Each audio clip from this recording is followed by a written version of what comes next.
but a European company that made that one, and it was very political. It was basically arguing that the Islamic, the Islamists, to be more specific, that were attacking so many different things, were the contemporary version of the Christians back in the end of the Roman Empire. It's kind of an, it's a very political kind of gesture on the part of the movie. But nonetheless, it's based on a true story that Hypatia, who many consider to be one of the smartest people that ever lived, and was the head of the library of Alexandria in Egypt. So that takes place in Alexandria, Egypt. The movie was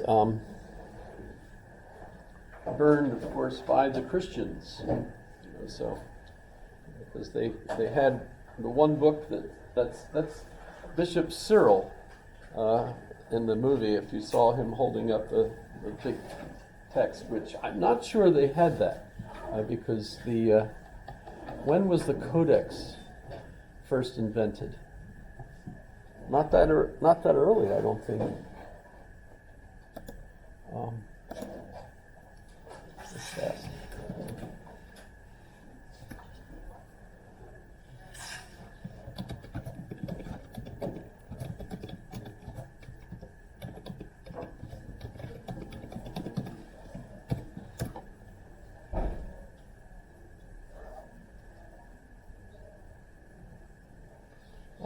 Okay, well, I guess they could have had it then.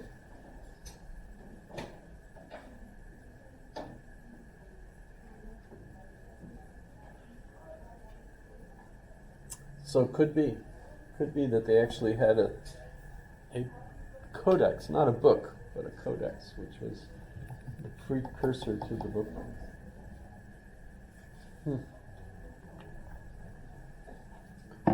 Not sure, but in any case, it's kind of personal for me because I went to a grammar school that was St. Cyril of Alexandria. So my school was built and named in honor of St. Cyril, who was the bishop at the time that the Christians took over Alexandria and destroyed the pagan priesthood that was there, including the library, right? So the destruction of that library is courtesy of St. Cyril. And Hypatia was taken by the mob, and her skin was scraped off with seashells, and she was left to die in the sun. And St. Cyril was made a saint for this, so I don't know how good that story doesn't really fit, our contemporary view of Christianity. But so, kind of interesting to think about that time period in this light. But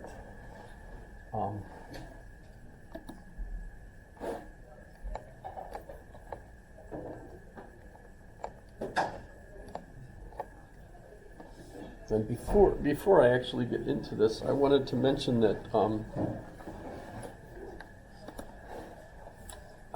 one of the philosophers that I have on my list for you to consider doing your term paper on, I have to move him from the living list to the dead list because he died on Sunday. That happens, apparently. But he's also very difficult to read, so I don't remember very many students, if any. I think a couple have picked him to do their term paper on. But he is difficult, and in fact, at one point, he won an award for the worst writing. There are such awards, and he won the award. That's in this obituary, even, where I saw that. But in a sense, the basic point that he tries to make in all of his 20 plus books is that we are man the storyteller, homo neurons. And we pretty much put everything into stories. And he writes as a critic of the postmodernists, who are basically arguing that we've gone beyond belief in any meta-narratives or grand narratives. They're no longer believable, at least all the traditional ones. And he comes in with the critique that, it's actually a narrative to believe that we no longer believe in narrative. That's still a story, so you can't get out of the storytelling nature of our way of conceiving of the world. So, pretty interesting, but he's dead now. I think he mostly taught at Duke. This was a kind of interesting line that he never became as popular as Slavoj Žižek or Harold Bloom. I don't have Harold Bloom on the list, but Slavoj is on there. So that's fun. Goodbye to Fred. But in thinking about that, I realized that what makes St. Augustine so significant, and St. Augustine is the philosopher, theologian that we're talking about today. And by the way, there wasn't a differentiation between philosophy and theology at the time. Wouldn't be any time through the Middle Ages, actually. It wouldn't have really made such a difference. There are folks like, I think I mentioned Peter Brown before. Peter Brown feels that you can tell the difference between a philosopher versus, say, one of the church fathers, for example. So there's certainly, that. But who's he talking about? He's talking about the philosophers that we don't even consider to be theologians, like Epictetus and Epicurus, Plotinus. We don't think of them as theologians. But once you get into those who are theologians, they're still thinking of themselves both as theologians and philosophers. Theologia, or theologian, it was a word invented by Plato, and it basically just means study of God. Theo is God, and logician or logic or logia, the subject of, whatever, is the study of. So what's so significant about St. Augustine? He's actually still the guiding light behind most of the sects that we think of as Christian today. He's the one that really gives it its original format, I suppose you would say. I mean, apart from Paul and the Gospels and the stories about Jesus, Augustine is the one that really kind of puts everything together and gives you the description of the narrative, or what we might also call a theodicy.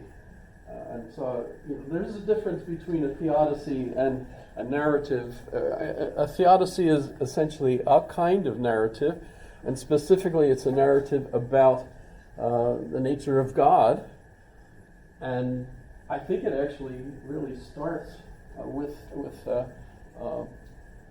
Augustine and his contemporaries, who were trying to solve these problems associated with being a Christian, but at the same time being an educated person. So if you think, today we have that same kind of issue. If you're an educated person and you believe in science and some version of evolution and the Big Bang and all this stuff, how do you try to merge that into the context of being a Christian, whatever version of Christianity you think of, right? By the way, Augustine is definitely one of those that interprets the scripture metaphorically. I don't actually know of any theologian that interprets scripture other than metaphorically. So I don't know of any that says the way I interpret it is literal and it ought to be believed that way. That whenever I hear that, it strikes me as that's an individual that hasn't learned what reading is, hasn't learned what a text is, hasn't learned any theology, really, if he's looking at things from a religious perspective. That's just not the way language works. That's just not the way texts work. And later on, we can talk about, or right now I could point out, this is much later, but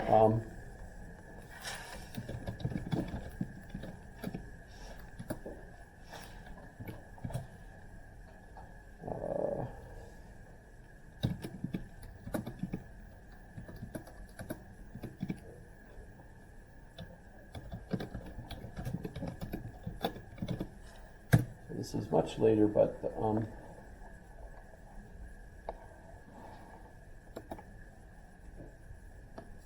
this is a different version here. That's not actually him.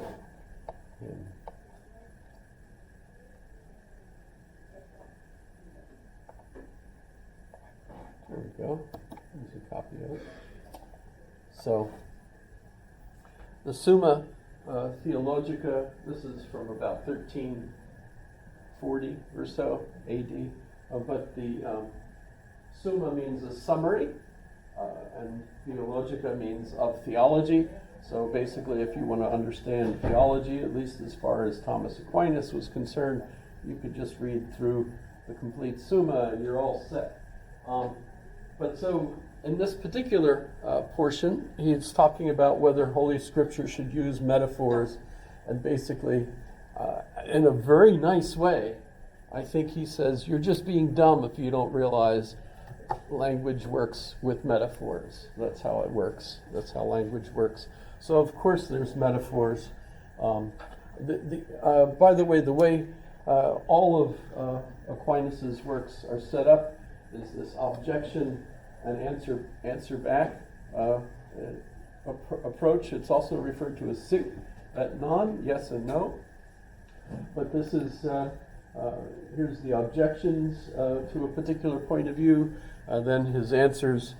It is befitting that Holy Writ, etc. So yes, of course, you've got poetry, for example. The whole way that writing works is it uses metaphors. We'll talk about this a little bit again when we talk, 2 classes from now.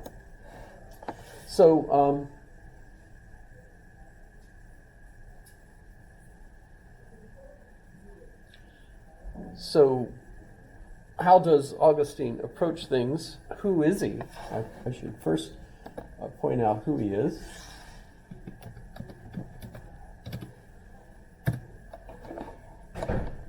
By the way, no one knows what he looked like. So all these pictures and everything, of course, are just all kinds of crazy things. There are some people, by the way, that argue that Augustine was black because he lived in North Africa. His mother was a local. His father was a Roman immigrant. So who knows? We don't even know what the Romans really looked like then. It's not like they look like the Italians today, because the Romans were pretty much wiped out. If anything, maybe Sicilians are somewhat related to what the Romans originally were like. So you might hear some or see some pictures of him depicted as though he were black. Who knows? In any case, notice he was born in 354 and dies in 430 AD. And he's born in North Africa and eventually becomes the bishop of the area where he was from. But he starts out as a bright young man, and his mother, Monica, who becomes a saint according to the church, right? You know how that works, right? If the church wants to honor somebody, they go through a process electing the person to become a saint. They still do that. We've just had a few new saints elected recently. I think one of the newest saints was one who played a lot of computer games. Wasn't it? Did you? Okay, that's, no one's interested. All right, so that's all right. But so, yeah, they still pick people to be honored as saints. And Monica, his mother, was chosen to be a saint because she finally got him to be converted to a Christian, and then he became such an important Christian. He's a saint himself. But originally he's a bright young man, so he goes and he studies in Carthage to study how to be a rhetor, a speaker. And he also becomes interested in religion, and he wants to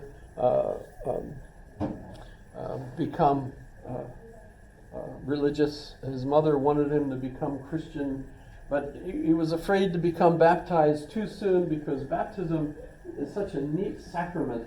Once you're baptized, it wipes you clean. So all the sins you have, you don't have any leftovers.